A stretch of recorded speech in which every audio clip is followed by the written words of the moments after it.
caríssimos e caríssimas, bem-vindos, bem-vindas. Esse quer ser um encontro breve, no qual nós vamos discutir de forma bastante sucinta os fundamentos ou pressupostos da antropologia filosófica.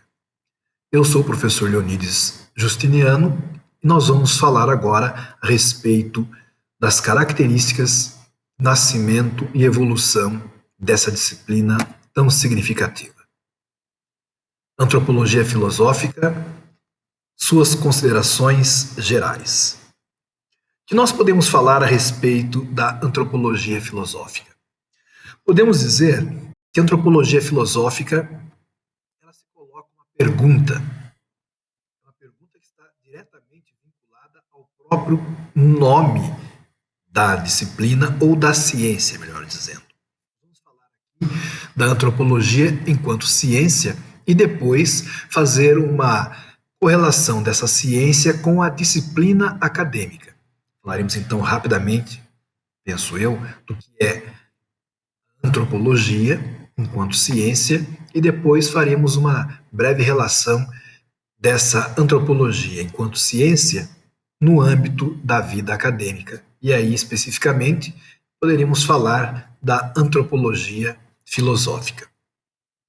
O que então deve nos chamar a atenção é que a antropologia surge a partir de um grande questionamento. Qual é esse questionamento? A respeito do que é o homem. E quando nós falamos aqui de homem, nós estamos falando em uma acepção científica. Homem no sentido genérico. Na taxonomia do reino animal, nós vamos ter ali o gênero e a espécie. Família, gênero e espécie. Reino, né? Filo, classe, ordem, família, gênero e espécie. O gênero é o homo. Daí a derivação homem e humano. E a espécie, alguns chegam a falar até de subespécie, é sapiens.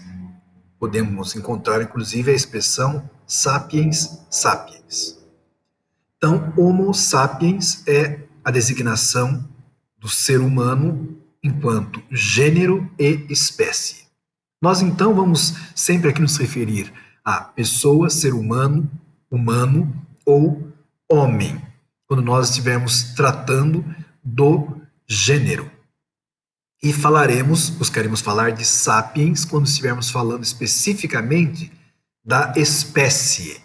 Uma espécie de humanos dentre outras espécies.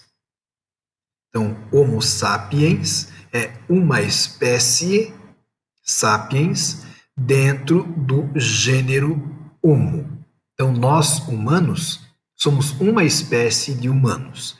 A gente espera que isso fique mais claro na sequência. Então, importa para nós aqui afirmarmos isso. A nossa discussão, ela é uma discussão que vai tratar do termo homem enquanto gênero, sem uma aplicação, sem uma recorrência à categoria ou à tipologia sexual. Hoje fala-se muito de gênero, pensando no aspecto do posicionamento identitário em uma sociedade. Então, a discussão de gênero hoje é algo bastante amplo. Masculino, gênero feminino. Não se confunde nessa discussão gênero com sexo. A sexualidade, biologicamente falando, ela divide as pessoas, os animais, em dois grupos. Macho, fêmea. Não apenas, né? Existem depois outras especificidades aqui que nós não vamos nos aprofundar. Mas enquanto gênero, sociologicamente falando, nós vamos ter o gênero masculino, o gênero feminino, transgênero e assim por diante. essas discussões que hoje têm ocupado muito espaço na nossa sociedade. Mas no nosso caso aqui, como já afirmamos, vamos trabalhar com gênero enquanto perspectiva antropológica, certo? Então é isso que nós vamos argumentar agora. Então, a pergunta que norteia a antropologia é esta: responder à pergunta: o que é o homem? A ciência antropológica, nós vamos entender que ela é designada por uma palavra, um termo de origem grega. A palavra antropologia, ela deriva de dois termos gregos, que são os termos antropo, que significa homem em grego, anthropos, antropo, e logos, logem, também em grego significa estudo, discurso, assim por diante. Portanto, da aproximação, da associação desses dois termos, antropos e logos, nós vamos ter a palavra, o termo antropologia, cujo significado é estudo do homem. Nós temos que perceber o seguinte: essa é uma definição. Definição é colocar, como o termo está dizendo, limites para uma afirmação qualquer que seja ela.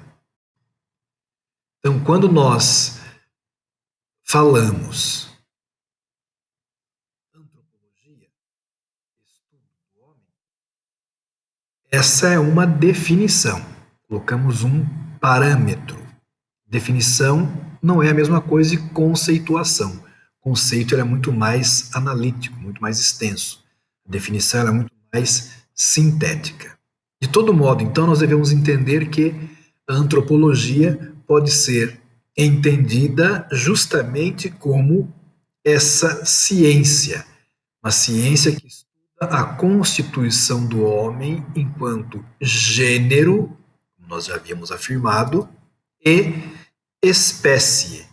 Então, aqui nós temos uma conceituação. E o estudo desse homem enquanto gênero e espécie é feito a partir de uma visão de totalidade, ou seja, envolvendo aspectos culturais, biológicos, históricos, filosóficos e assim por diante. Antropologia, nós podemos dizer, é uma das ciências humanas e sociais, mas talvez uma daquelas que se estruturou mais recentemente. As ciências sociais, de uma certa forma, elas são fruto, alguns dizem, do período pós-revolução industrial. Essas grandes alterações sociais, econômicas, políticas que ocorreram após a revolução, digamos, a era das revoluções. Vamos ter uma revolução ideológica da mentalidade que começa lá com Martinho Lutero, né? Também com os iluministas. Isso após a Idade Média, né? Quando nós começamos o período da Renascença, nós vamos ter ali uma revolução ideológica, as ideias mudam, os paradigmas se transformam. Nós vamos encontrar na sequência também, por causa da mudança, o arejamento das ideias, nós vamos encontrar uma mudança também política e econômica. Nós vamos ter, por exemplo, a Revolução Francesa, a Revolução Americana, uma em 1776, a Revolução Americana, francesa em 1789. Ao lado dessas revoluções de caráter político, ideológico, econômico, nós vamos encontrar também uma revolução de caráter técnico, material, que é a Revolução Industrial, ali do início do século XVIII, meados do século XVIII, 1730, 1750, 1780, vai acompanhando justamente o período das revoluções políticas. E nós entendemos que é consequência dessa liberdade, digamos, do pensamento. Então, esse período vai depois conduzir a uma reflexão maior a respeito dos impactos sociais, como as pessoas viviam, como elas deveriam conduzir a sua existência a partir de novas condições de sobrevivência, de produção e reprodução da vida. Então, a antropologia, ela surge justamente nesse contexto.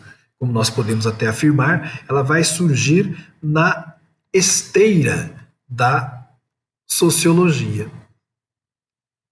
E não apenas a sociologia, estudando a pessoa, o ser humano, no seu âmbito externo, também na esteira de uma psicologia, que vai buscar compreender o seu ser humano no seu âmbito interno.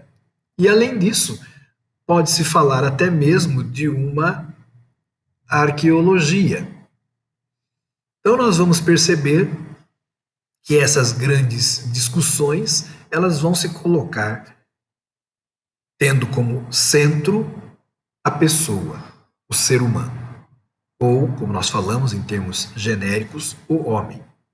O homem, a pessoa, passa a ser objeto de preocupação com as mudanças sociais que vêm ocorrendo, dizem alguns, né, com o renascimento, a redescoberta dos valores humanos que existiam, prevaleciam na antiguidade clássica.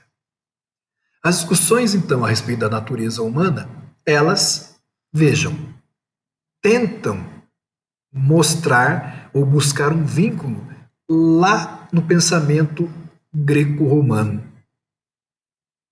lá na antiguidade clássica. Na verdade, porém, a gente vai pensar o seguinte: esse resgate de uma discussão, uma reflexão a respeito do ser humano, da natureza humana, é resultado de um evento muito mais amplo. E se nós falamos de um resgate do que a cultura grega, sobretudo grega, nos legou, não é algo que se restringe apenas à cultura grega. Na verdade, as reflexões, as mudanças de paradigma, de visão a respeito do mundo e de pessoa, elas são como que sincronizadas. Elas ocorrem quase que de maneira, digamos, imediata, igualitária, disseminada de forma espacialmente equilibrada durante um período de tempo que é designado como era axial. Esse termo era axial foi proposto, forjado por um filósofo, Karl Jaspers. Ele vai dizer que a humanidade, tal qual nós a entendemos hoje, essa visão de humanidade foi forjada nessa era axial. É um momento da história da humanidade, veja, da história da humanidade, que vai demarcar a própria história da humanidade. Por quê? Vai trazer uma série de considerações de várias ordens, sobretudo da ordem do pensamento, do conhecimento, do autoconhecimento, da visão filosófica e religiosa, ética e espiritual, daquilo que viria a ser conhecido, conceituado, caracterizado como ser humano. Como nós falamos então, essa era axial se caracteriza por ter uma visão, uma nova visão que se propõe a respeito do ser humano, sua presença no mundo, uma visão que emerge quase simultaneamente em diversas partes do mundo ocidental, oriental, no hemisfério norte. Podemos falar da Europa, mas não toda a Europa, não é? Mas aquela Europa mais grega, clássica, e falarmos também de parte da Ásia, Extremo Oriente e Oriente Próximo Asiático. Nesses ambientes, durante aproximadamente 8, 9 séculos, do século IX antes da nossa era até o século II antes da nossa era, nós vamos encontrar na China, na Índia, Irã, Palestina e Grécia, nesses lugares que estão espalhados, como nós falamos, né, sul da Europa, Oriente Próximo Asiático e até mesmo no Extremo Oriente, nós vamos encontrar aí, concomitantemente, a data varia. Uns vão falar século IX ao século II, outros vão falar do século VIII ao século IV, outros vão falar até mesmo do século 1000, né, antes da nossa era. Mas é essa periodização, não menos de 400 anos, não mais de 900 mil anos, que é muita coisa, mas se a gente pensar nos processos de comunicação e deslocamento daquela época, isso não é algo assim tão absurdo. É absurdo sim o que acontece, não a extensão durante temporal durante a qual isso acontece. Mas nesse período, nós vamos encontrar nesses locais, Grécia, Judéia, Irã, Índia e China, nós vamos encontrar personalidades que vão desenvolver, vão tecer reflexões que são elas bastante semelhantes, criando como que um eixo civilizatório. Daí o termo era axial. Quais eram essas personagens? E o que essas personagens buscavam transmitir ou aprofundar em termos de seus conhecimentos? A era axial trouxe personagens que nós conhecemos muito bem ainda hoje. Nomes como Confúcio, Lao Tse, Buda, os Upanishads, o Brahmanismo, Zaratustra, o Zoroastro, os profetas, Elias, Isaías, Jeremias, Deutero Isaías, em nome de poetas, escritores ou filósofos como Homero, Parmênides, Heráclito, Platão, dentre outros. O conteúdo que essas personagens propuseram dentro dessa era axial são os seguintes: interpretações religiosas e filosóficas a respeito da pessoa, da sua ação no mundo, uma discussão a respeito do próprio ser humano, que vai tomar consciência de si e de suas limitações. Há um movimento de introspecção, ou seja, uma discussão a respeito do papel da consciência que se tem da própria consciência. E também uma espiritualização, ou uma nova forma de comunicabilidade. A pessoa comunica, não é? A partir de uma interpretação que tem do absoluto e às vezes até mesmo afirmando que a comunicação é feita a partir das mensagens, dos princípios emanados desse absoluto. Vejam, tudo isso traz uma visão diferenciada, em alguns casos, um afastamento de uma visão mágica, mítica do mundo.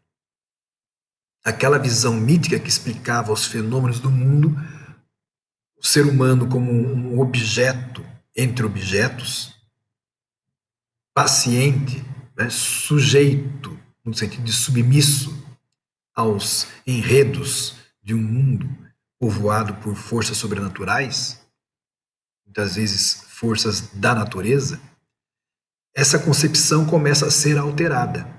E aí então nós vamos começar a perceber que o ser humano ele se coloca alguns questionamentos. Pensemos na Odisseia, né, a saga de Odisseu. O que nós vamos perceber ali? Há toda uma mudança de perspectiva. Né?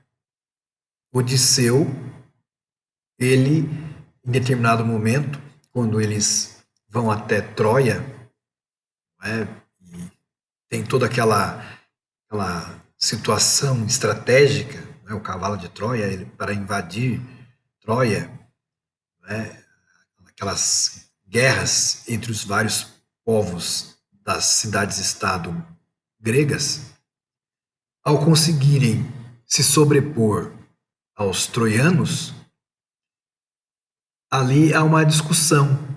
Como que os deuses favoreceram ou permitiram aos guerreiros de Odisseu, de Odisseu, que ele pudesse derrotar os troianos?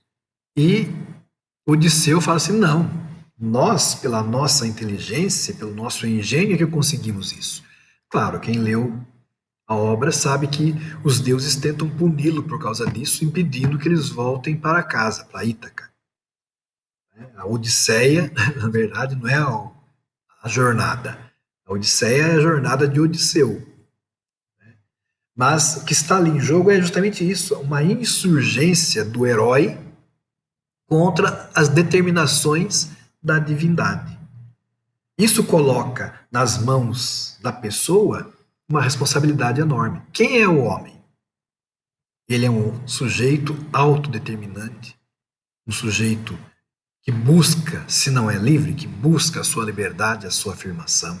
Então, esses elementos todos nós vamos perceber estão em sincronia com o que nós falamos aqui. Interpretações da forma como se age sobre o mundo. É interessante.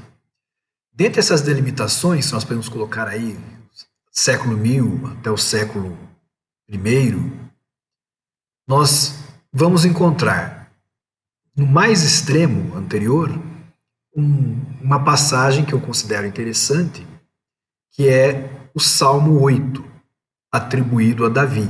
E Davi teria vivido ali em torno do ano 1000 antes da nossa era. E no Salmo 8, os versículos ou versos 3 a 5, tem essa passagem interessante que eu destaco aqui.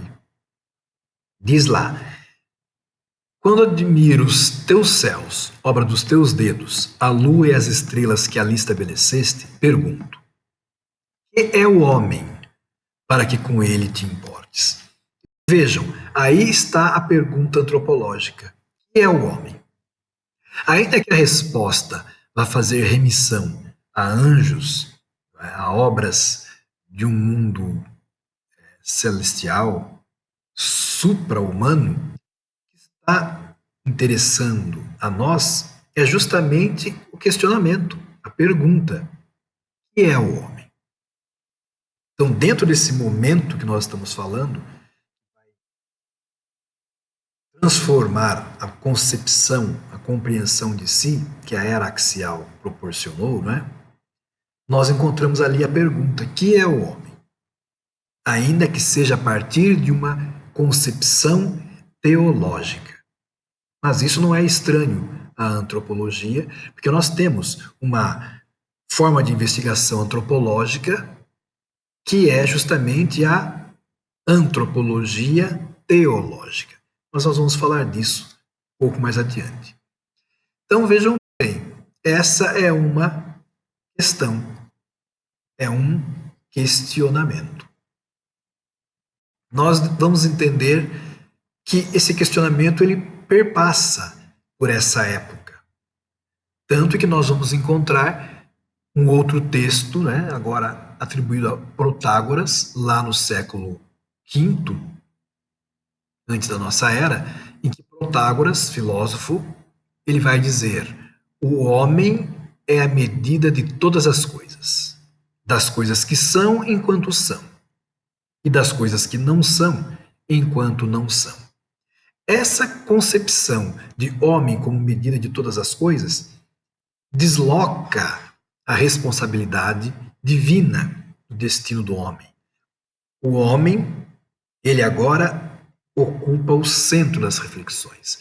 Existe aí uma centralidade, né? Então, nós começamos a falar de um antropocentrismo. Ainda não é uma antropologia, não é um estudo do homem, mas é uma centralização do homem. Então aí nós temos esse marco, digamos assim, da pessoa emergindo como centro de reflexão, de preocupação e sujeito de sua própria história. Também vamos encontrar outras proposições, né? Platão, por exemplo, Sócrates. E Platão, por exemplo, ele afirma em uma das suas discussões que o ser humano, o homem, é um bípede depenado. Claro, nós vamos ver mais adiante que cínica, ele lá uma galinha, tira as penas da galinha e em uma roda de conversas filosóficas, Diógenes chega lá e solta a galinha no meio da roda e diz: Eis aí o homem de Platão. Platão vai tentar se corrigir. Mas o que é interessante também é o que Sócrates, o grande filósofo Sócrates, ele vai argumentar. Um amigo de Sócrates vai até o oráculo de Delfos, e lá pergunta se existiria, ou melhor, qual seria a pessoa mais sábia da Grécia ou do mundo. O oráculo responde que essa pessoa era Sócrates. Ao ser informado dessa declaração do oráculo, Sócrates falou assim: Isso é impossível, não sei nada. Eu vou fazer o seguinte: vou conversar com os maiores sábios que nós temos aqui na nossa região. Ele começou a conversar com os sábios, fazendo perguntas a respeito, por exemplo, do que era a justiça, do que era a ética, e as pessoas não conseguiam dar uma resposta definitiva para ele. Davam às vezes exemplos, né? Mas isso aí não é uma definição. E ele então começou a perceber que os sábios também não tinham muita certeza a respeito daquilo que falavam.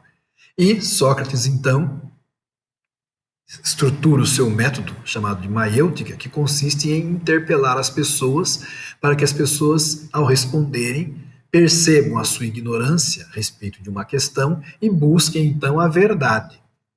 É por isso que Sócrates afirma que, na verdade, ele não é o maior gênio, o maior sábio. Talvez ele seja sábio por ele reconhecer que ele nada sabia. Então ele afirma: sei que nada sei. Mas se ele sabia que não sabia nada, ele devia se colocar uma missão. Qual era a missão? Desbravar o maior dos mistérios. E por isso ele vai seguir o que está escrito no pórtico do templo de Apolo. Coloca-se a missão de conhecer-se. Conhece-te a ti mesmo. E aí está aquilo que nós falamos que é uma das características da era axial, a consciência da consciência. Conhecer-se a si mesmo é ter uma consciência a respeito de si e de suas características. Isso é algo bastante interessante.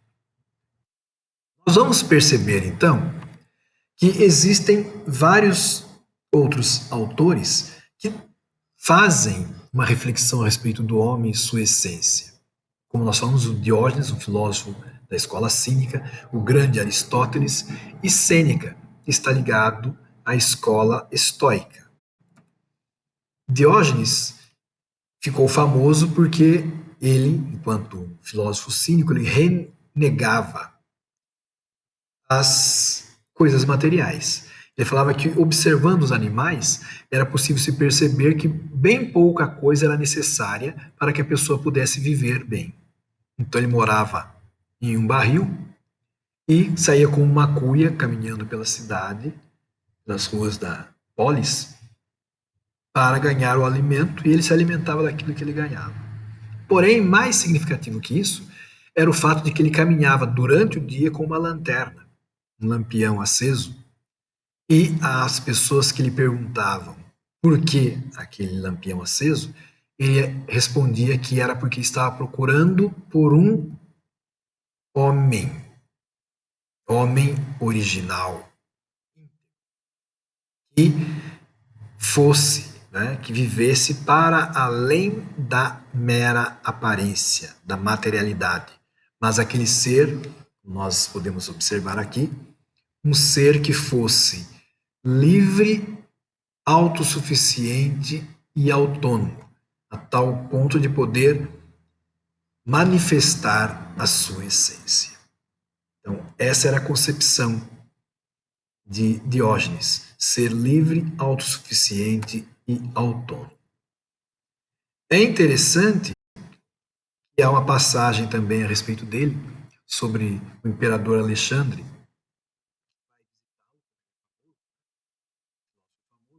O imperador vai visitá-lo em seu barril, chegando lá, fala assim: olha, me disseram que você é famoso, que você é um grande sábio, então você pode pedir o que você tiver interessado aí, o que você quiser que eu possa lhe dar.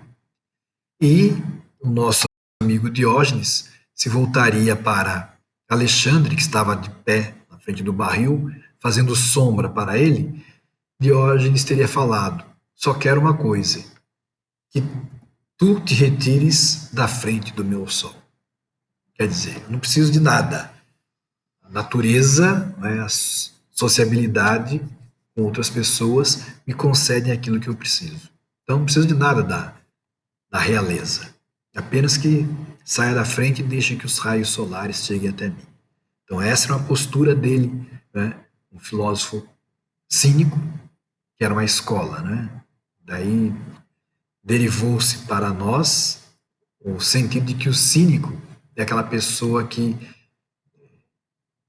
zomba do outro, né? Que finge ou que joga com aparência, né? Que tem como maior centralidade essa discussão de menosprezo, né, das coisas. Então, é mais ou menos isso. Finge que dá valor, mas não valoriza nada. Então, da escola cínica, Diógenes tinha essa concepção de ser humano livre, autossuficiente e autônomo. Já Aristóteles, ele vai falar a respeito da natureza do homem. Ele fala especificamente em seu livro A Política que o homem é um animal político. Ele, começando na família, vai se socializar, garantir a vida, mas vai ser na polis que ele vai ter uma vida mais plena. Ele vai encontrar ali o fiel cumprimento das leis, da justiça e exercer o que ele chama de justa medida. A virtude está no meio, nem para um lado nem para o outro, nem frio nem fervendo. Vai falar que a virtude está no meio, na justa medida. E a pessoa aprende isso na convivência social, né? Encontrando o meio termo a partir da convivência com as pessoas em sociedade. Mas, qual a definição de homem? Para Platão, animal político. E por fim, nós vamos falar de Sêneca. Sêneca, ele tem algumas questões, ou melhor, características que são interessantes. Ele era de uma linha estoica. A linha estoica falava muito da renúncia também aos bens materiais, algo quase semelhante ao que Diógenes fazia, mas também fala do controle das paixões, em alguns casos até mesmo a suportação da dor. E na visão de Sêneca isso era necessário, por quê? Porque diz ele que o homem é um corpo débil e frágil, indefeso por sua própria natureza. É um corpo preocupado com seus alimentos, um corpo angustiado e inquieto por sua conservação, um corpo que é fonte doentia e inútil de contínuo perigo para si mesmo. Os estoicos tinham como lema: aprende a sofrer sem se queixar. Buscar resolver o que pode ser resolvido, mas não ficar sofrendo diante daquilo que é inevitável. O que não se pode evitar, por que sofrer diante disso? Buscar formas, gastar energia com aquilo que pode ser modificado. O que é interessante, como nós falamos, é que Sêneca nasceu cerca do ano 4 ou 1 antes da nossa era e viveu cerca de 60 anos. significa então que ele foi um filósofo, uma pessoa contemporânea de Jesus. Qual Jesus? Um profeta judeu, que adquiriu uma grande importância para a nossa história ocidental. Importância tão grande que a história ocidental e hoje mundial, de uma certa forma, ela se divide em antes e depois de Cristo. O que deve ficar claro é que Jesus é, digamos assim, um sujeito histórico, que tem um nascimento pré-determinado, ou melhor, que pode ser determinado, e uma morte que também pode ser determinada. Então, nós vamos falar que Jesus era uma pessoa, alguns falam profeta, que vivia em uma região do Oriente Próximo Asiático e que se destacou como alguém que foi reconhecido ou alguém que afirmava ser filho de Deus, ungido.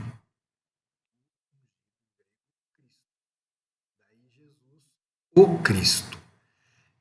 É interessante que algumas das afirmações que esse mesmo profeta, né, que Jesus realizava, uma das afirmações, encontram consonância em princípios estoicos. Alguém lhe dá um tapa na face? Ofereça outra. Alguém lhe obriga a caminhar 1 quilômetro? Caminha 2. Né? Então, essa questão do não enfrentamento, mas da suportação. Né? Vou beber esse cálice, mas não seja feita a minha vontade. Beberei até o fim, né? Esse cálice amargo.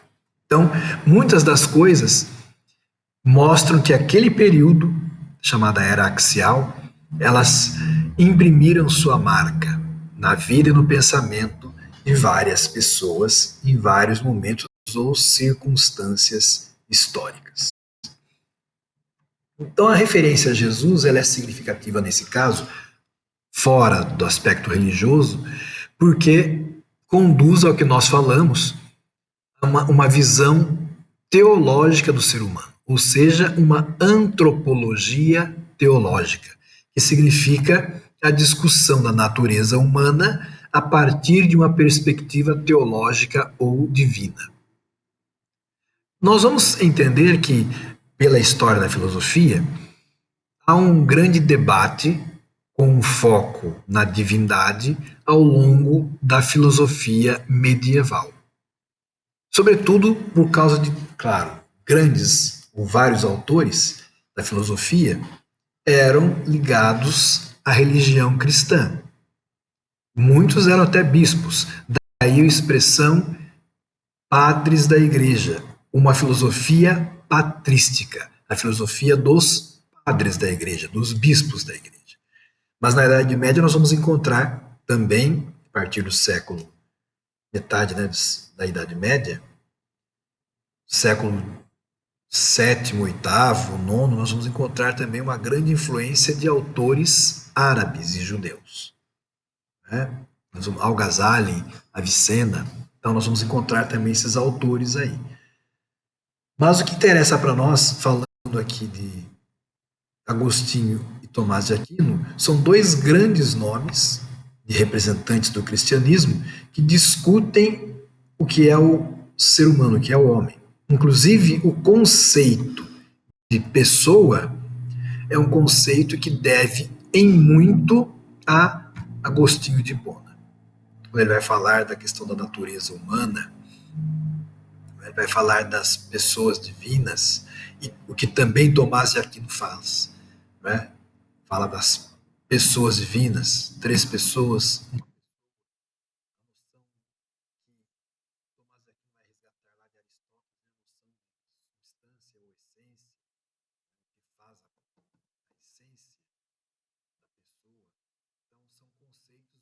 Bastante interessantes que esses autores trazem.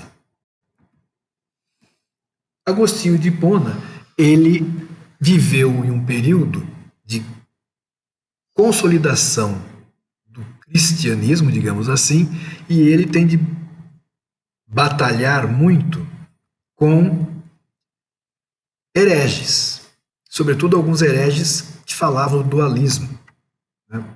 Pegando aí até às vezes um princípio um pouco platônico, né? A divisão entre corpo e alma, que eram substâncias separadas.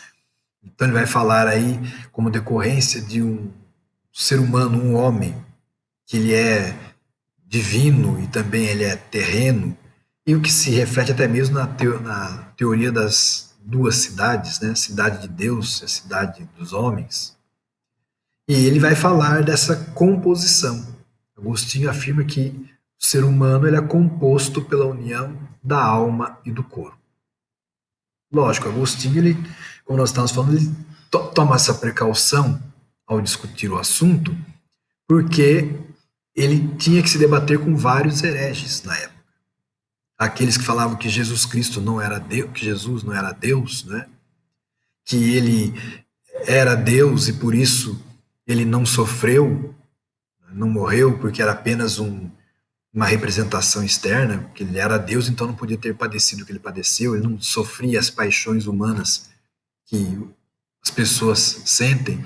Então, contra essas heresias, né, os cátaros albigenses, depois os maniqueístas, mais adiante. Então, contra essas heresias, ele vai elaborar uma teologia, e essa teologia coloca esse acento muito grande na questão do ser humano enquanto santo e pecador. Então, ele vai dizer que o ser humano ele se constitui a partir do convívio em sociedade com as outras pessoas. O ser humano traz em si a imagem de Deus, isso que nós falamos, ele é santo, mas carrega em si as marcas do pecado original. Ele é santo e pecador. Dualismo na concepção agostiniana de ser humano. Então, como nós falamos, existe um homem interior, aquele que transparece no que se tem realmente de humano, nos aspectos bons, né? E não tão bons, mas aquele que aparece do ser humano, e também o homem exterior, aquilo que se assemelha aos impulsos, instintos animalescos. O homem interior é aquele que poderíamos alcançar.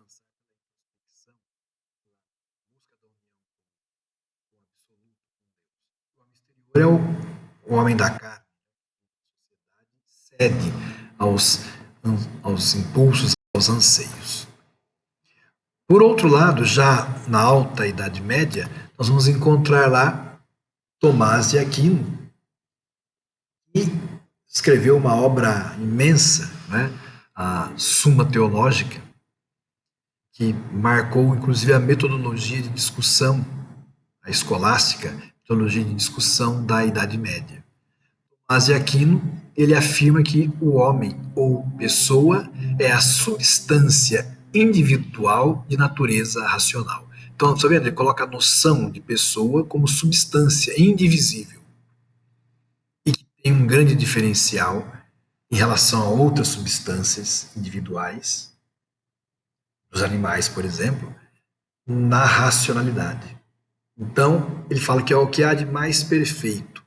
E essa perfeição, inclusive, está na sua racionalidade, que vai garantir justamente ao ser humano o uso da liberdade, o livre-arbítrio e, portanto, a responsabilização moral. Então, conhecimento e liberdade, aliás, até hoje nós falamos disso. Quais são as bases da responsabilização moral? Consciência, ou conhecimento, e liberdade, mais a vontade. Então, só existe a responsabilização moral porque a pessoa ela é livre e consciente. É essa característica, consciência e liberdade, que vai colocar os seres humanos acima dos demais seres. Dessa forma, de modo similar ao pensamento moderno e mais contemporâneo, Tomás de Aquino define a pessoa pela consciência e pela liberdade. É o ser consciente e livre. como é que acontece, então, o surgimento da ciência antropológica?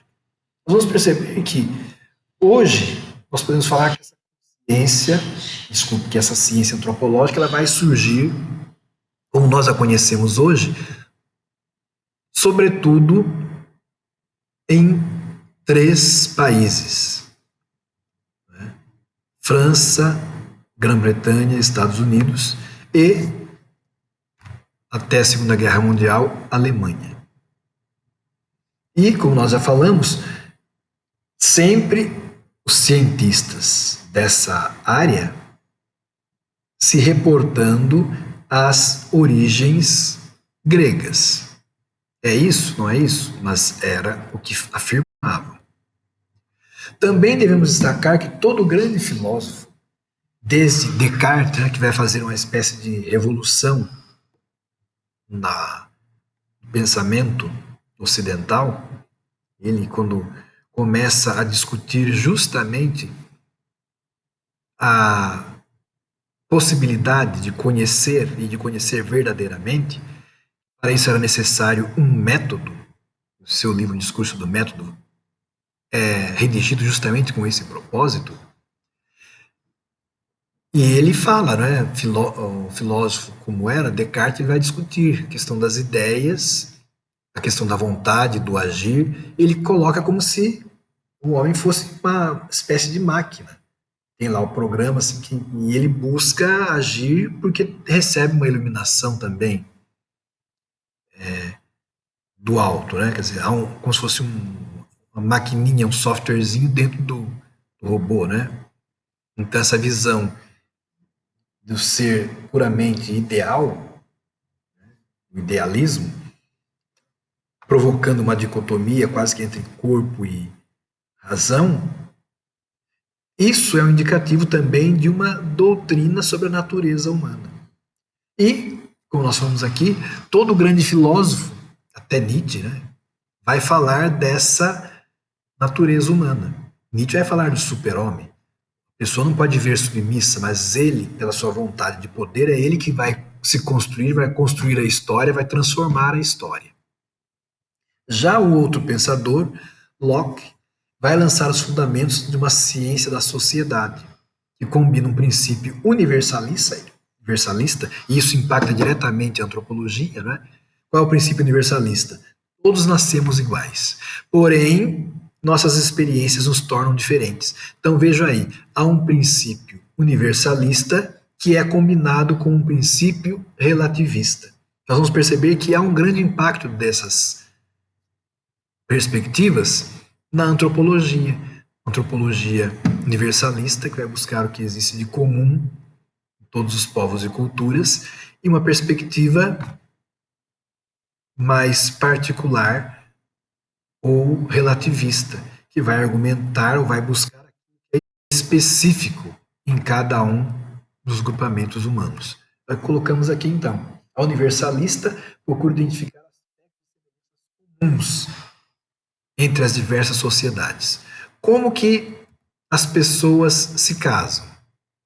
O que é o rito do casamento? O que é como se organizam as famílias? As figuras que constituem essa instituição família. Apesar das grandes diversidades, o que é que existe de comum nessas culturas? Já a visão relativista, ela vai enfatizar a singularidade. Ainda que tudo seja, que casamento seja a união de 2 pessoas para a perpetuação da espécie, como que isso é feito na cultura A? Naquela cultura A são os pais que escolhem os noivos dos filhos. Na cultura B, é só o pai que escolhe para a filha. Na cultura C, é a mãe que aceita o genro. Na cultura Z, são os próprios interessados uns nos outros que se combinam, fazem um acordo entre si, estabelecem um contrato e vão viver juntos. Então, apesar de a gente ter uma instituição, que é o matrimônio, o que há de singular ou de particular em cada sociedade ou cultura? Essa é a visão relativista. O empirismo de Locke, como nós falamos, vai propiciar algumas, digamos assim, caracterizações ou fundamentações que persistem ainda hoje. Uma é o princípio da lei natural, que é a base da ideia moderna desses direitos universais. Porque tem a lei natural, todos somos humanos, né? Então, pronto. E por causa disso, o indivíduo tem direito, por causa dessa essência. Né? Não porque os direitos lhe foram concedidos por um Deus, um ser sobrenatural, ou por um soberano, um rei. Não. É porque existe uma lei na natureza que pode ser reconhecida ao se analisarem as sociedades. E o reconhecimento dessa lei natural, universal, é que garante a todos os seres humanos um mesmo respeito. Então veja que interessante, o empirismo de Locke vai levar a essa fundamentação de um princípio ou de uma lei natural. Já Descartes, seu racionalismo, como nós falamos, ele propõe uma espécie de dualismo entre consciência moral, vida espiritual de um lado e mundo material do outro, né? Como nós falamos, razão e matéria. E ele vai colocar o ser humano no centro da investigação. Por que isso? Porque ainda que nós reconheçamos, ele, né, reconhecia a existência de um Deus que poderia incutir ideias na pessoa, a pessoa, o indivíduo, ele tinha de se reconhecer indivíduo, pensante, para poder admitir as ideias colocadas por Deus. Nós vamos distinguir ideias claras e distintas das confusas e obscuras. Como que eu chego a essa percepção? Como que eu sei que eu não sou enganado pelo mundo, por um demônio colocado na minha cabeça ou que organiza o mundo para me enganar? Ele vai dizer que só tem uma forma. Para chegar às ideias, à verdade das coisas, ele deveria primeiro duvidar de tudo, todos os conceitos que ele possuía. E é quando ele fala a famosa frase: se ele duvida de tudo, qual a única certeza que ele tem? Que ele está duvidando. E o que é a dúvida? A dúvida é um tipo de pensamento, um pensamento que questiona, mas é um pensamento, é algo que está na cabeça da pessoa, não é algo que está fora.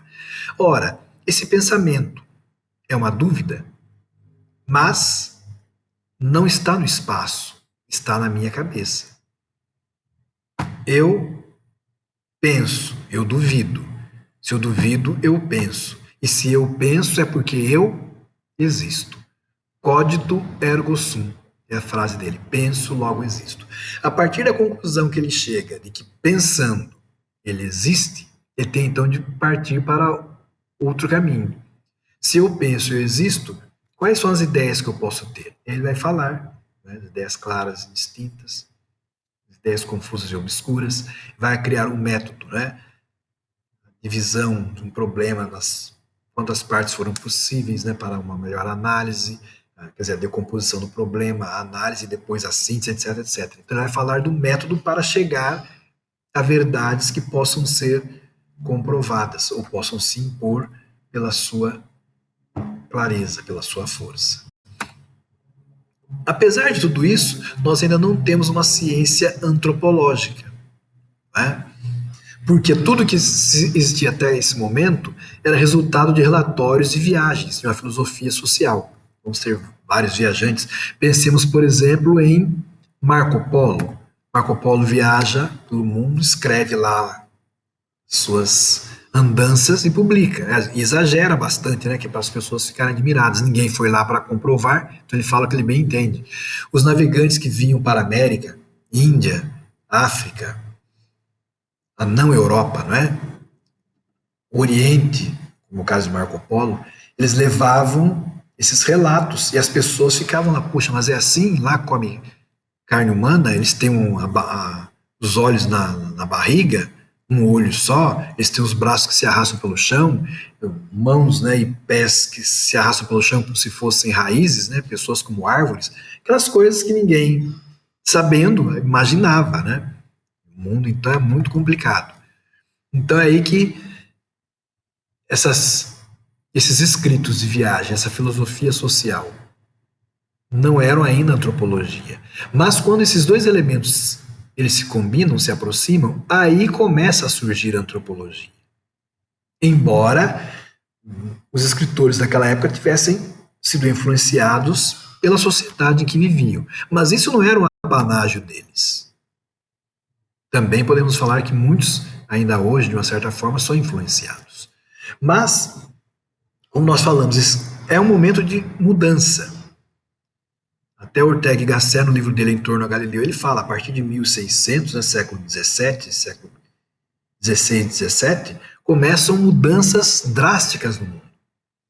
E aí, como nós falamos, esse movimento de ruptura com a Idade Média, começando com o Renascimento, o Iluminismo, que tem no seu centro o humanismo, né?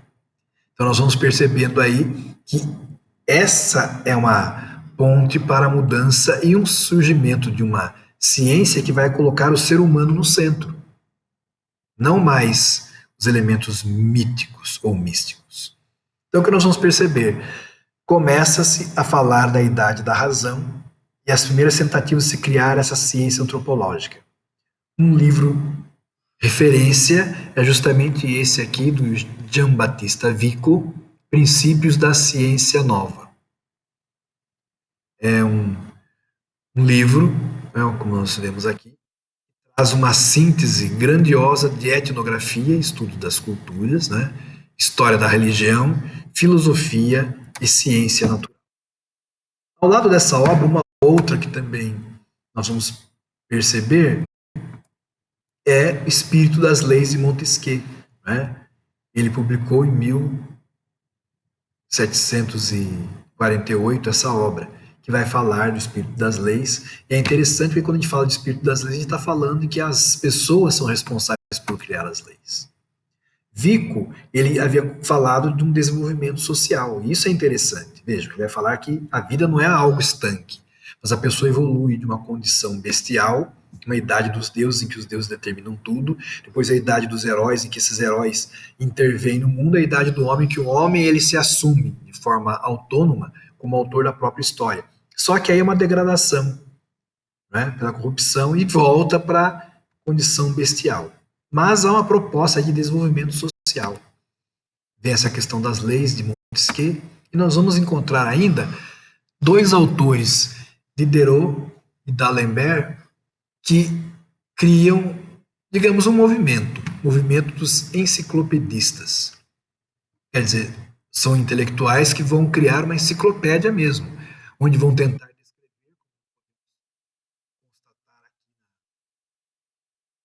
capa do livro, né? Uma enciclopédia que vai falar sobre as artes e ofícios e assim por diante. Então, esses autores aqui, eles tentam mostrar para nós que o conhecimento tem de ser reunido em alguma obra. E isso é interessante, porque mostra mais uma vez a possibilidade de conhecimento que as pessoas têm. Surge então, como nós falamos, a antropologia.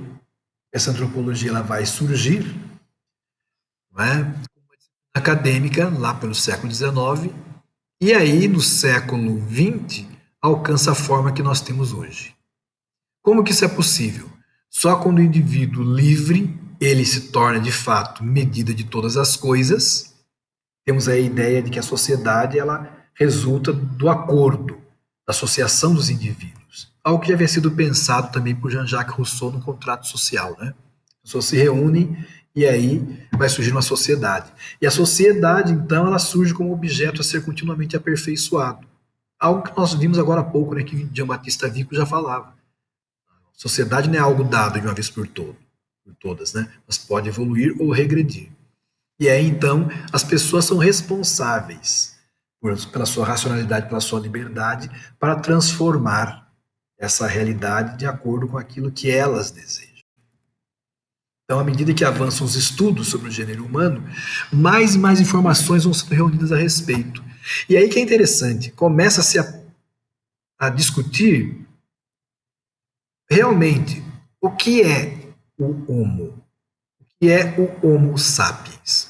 Nós entendemos quem nós somos, Mas nós somos assim sempre? Da mesma forma que a visão teológica coloca para nós? Sempre fomos desse jeito, com essas características, vivendo nesses lugares? Ou não? Nós vamos então perceber que a ciência antropológica, junto com outras ciências, vai colocar questionamentos que, claro, se associando com aquilo que nós vimos na economia ou sociologia de Marx, né, na biologia de Darwin, depois na psicologia ou psicanálise freudiana, aquilo que se chama de figuras narcísicas. Figuras narcísicas são aquelas mudanças de perspectiva científica, de perspectiva a respeito da humanidade, digamos assim, que mostram que nós, seres humanos, não somos tudo aquilo que nós pensávamos ser. Darwin vai falar que nós não somos filhos de Deus, criados desse jeito. Ele vai falar que nós somos resultado de uma mutação e seleção natural, um processo de evolução, com a mutação, a seleção natural. Quem vai sobreviver, nós que sobrevivemos, somos os mais adaptados, os mais aptos, não necessariamente os mais bem dotados intelectualmente ou fisicamente. Marx vai falar que nós não somos senhores da história, mas que nós fazemos a história de acordo com as condições que a história coloca. E Freud vai falar que nós não somos livres. As nossas pulsões, os nossos desejos moldam a nossa forma de viver. Então, essas figuras narcísicas, elas vão mostrar para nós, sobretudo a partir da evolução, né, que nós, Homo sapiens, somos uma espécie de Homo dentre outras espécies. E aí aquela ideia de linearidade que muitas vezes se fala, tem lá o elo perdido, depois desse aqui vem esse, o Homo erectus, o Homo habilis, o Homo neanderthalensis, o Homo sapiens. Não, não é essa linha. É uma teia, é uma raiz, né? São várias linhas que têm um tronco comum, sim, mas essas raízes elas se espalham. E isso é interessante. Por quê? Porque nós temos de pensar que nós fomos contemporâneos de outros humanos, o que não significa que a convivência foi harmoniosa e que ela foi bem sucedida. Vários autores, e aqui a gente destaca Yuval Harari, tem vários livros interessantes, e no livro dele, Sapiens, Uma Breve História da Humanidade, ele fala de uma forma bastante límpida a respeito do que era o Homo sapiens. Ele fala que nós, pelo pouco tempo que estamos na Terra, já produzimos uma destruição, né, uma alteração na flora e na fauna que as outras espécies Homo não fizeram. Argumenta-se que o Homo erectus tenha vivido por centenas de milhares de anos. Vejamos aqui. Então veja o que nós estamos falando. Essa aqui são palavras de Harari, tá? No livro dele, Harari. Ele diz que aproximadamente 2 milhões de anos, a 10 mil anos atrás, o mundo foi habitado por, isso eu coloquei em destaque, várias espécies humanas ao mesmo tempo. Veja, ao mesmo tempo. Então, outros humanos estavam vivos e nós junto com eles. E o que é interessante aqui é que ele fala, não vou aceitar. Ele fala, por que não? Há muitas espécies hoje de outros animais, vários tipos de raposas, de ursos, de cães, né? E o mundo, então, de 100 mil anos atrás, era habitado por pelo menos 6 espécies humanas diferentes. Vejam que coisa, 6 espécies humanas. E Harari diz o seguinte, o que deve nos espantar não é o fato de que existiram 6 espécies humanas convivendo, digamos assim, quase que ao mesmo tempo, quase que convivendo simultaneamente 6 espécies. O que deve nos incomodar é o fato de que só nós estejamos aqui hoje. Por que não existe só uma espécie de cavalo, uma espécie de porco, uma espécie de cachorro? E por que existe apenas uma espécie de humano? Aí que está o problema. E ele, então, vai falar que existem duas teorias: a da miscigenação e a da substituição, para não usar um termo mais forte.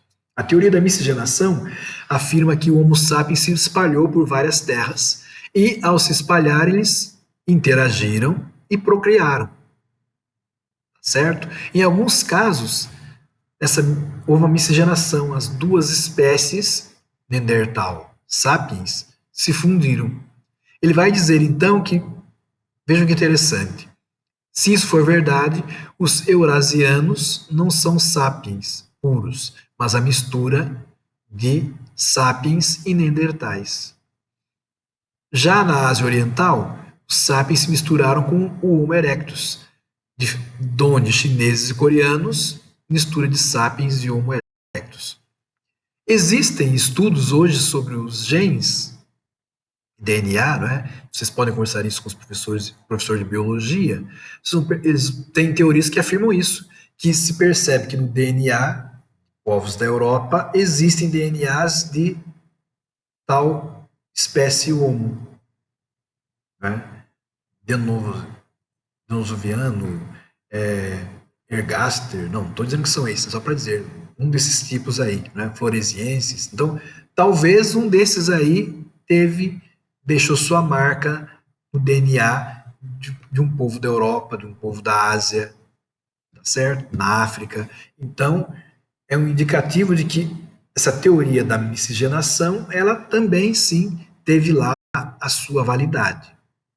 Mas, além dela, a teoria da substituição, ela conta uma história diferente, oposta, né?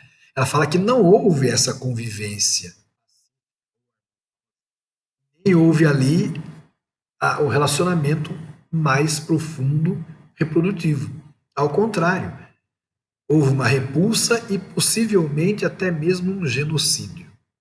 Os sapiens, não tão fortes, por exemplo, como os neandertais, mas mais capazes de comunicação e, portanto, a partir da comunicação, capazes de planejamento, de organização em grandes grupos, a linguagem permitiu isso, né? Organização em grandes grupos.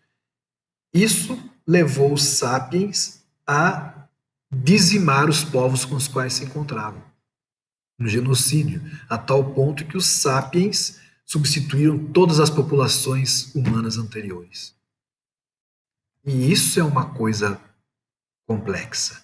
Quer dizer que nós hoje estamos aqui, única espécie humana, ainda que uma ou outra de nossas famílias, né, tenham se miscigenado em regiões diversas pelo mundo, mas nós predominantemente erradicamos, eliminamos todos os nossos parentes. Quando encontrávamos com eles, o nosso passo seguinte era o extermínio. Por isso que a gente só se vê no espelho, né, a nós mesmos e os nossos irmãos sapiens. É uma afirmação complexa, difícil às vezes de ser digerida? Sim, mas é uma afirmação que nós devemos considerar. E é isso que a antropologia coloca para nós. Uma discussão que vai mexer realmente com a nossa própria concepção de pessoa e de ser humano. Isso que a ciência antropológica traz para nós. Então, enquanto teoria e investigação da explicação da natureza, origem e desenvolvimento do ser humano, ela vai, como nós falamos, ter o impacto da teoria evolucionista de Darwin e seu viés biológico. Enquanto, por outro lado, reflexão sobre o que é o ser humano, nós vamos ter aí, então, uma reflexão sobre as dimensões do ser humano, corporeidade, eticidade, espiritualidade, religiosidade, etc, etc. E o que isso implica em nossa presença aqui nesse planeta. De onde vim, para onde vou, aquelas conversas todas, né?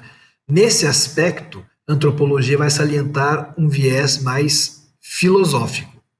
Daí falarmos de antropologia filosófica, que é, de modo especial, o nosso campo de estudo. O estudo da antropologia ele é de grande importância, Sobretudo nos tempos atuais. Hoje fala-se muito da quarta, talvez até quinta revolução industrial. Então nós temos que nos perguntar: o que é o ser humano? Existem alguns autores que nos Nóbrega, ele fala na sua obra de antropomarketing, vai falar que o ser humano é como se fossem Flintstones às avessas. Nós vivemos em um mundo de tecnologia, mas o nosso organismo, tudo, está lá na idade, entre aspas, das cavernas, na pré-história. O nosso corpo não evoluiu tão rapidamente quanto a tecnologia evoluiu. Então, isso nos coloca vários questionamentos. Né? Questão com relação a direitos humanos, direito das minorias, afirmação identitária. E todas essas discussões, elas são embasadas, ou deveriam ser embasadas, em argumentações antropológicas. Isso é algo interessante. Não ficar no achismo. Nós, sobretudo que estamos no mundo acadêmico, temos de parar com a mera opinião ou achismo. Eu acho que, eu acho. Não. Nós estamos em um universo acadêmico, em uma universidade. Significa que nós vamos conviver com a diversidade de ideias.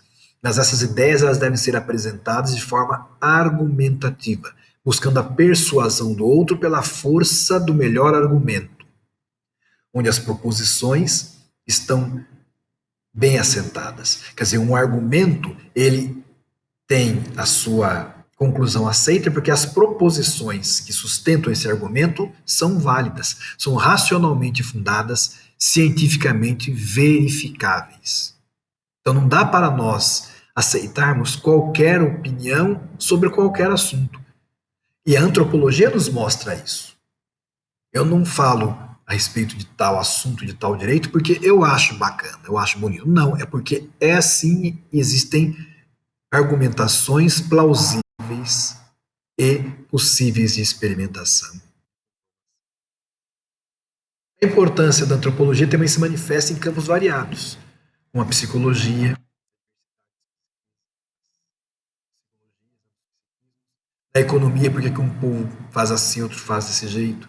Existem até alguns autores que tem o livro Jared, tem o livro dele Impacto, né, falando como as culturas morrem, que ele fala justamente disso, como que as economias mudam dependendo da forma como os grupos se apropriam da natureza. Não é diferente também no campo da saúde, né? Uma vez que a própria compreensão da doença é moldada pelo prisma cultural, de classe, de gênero, de faixa etária. Então, essa importância da antropologia é o nosso campo de discussão que será aprofundado. Eu convido a todos vocês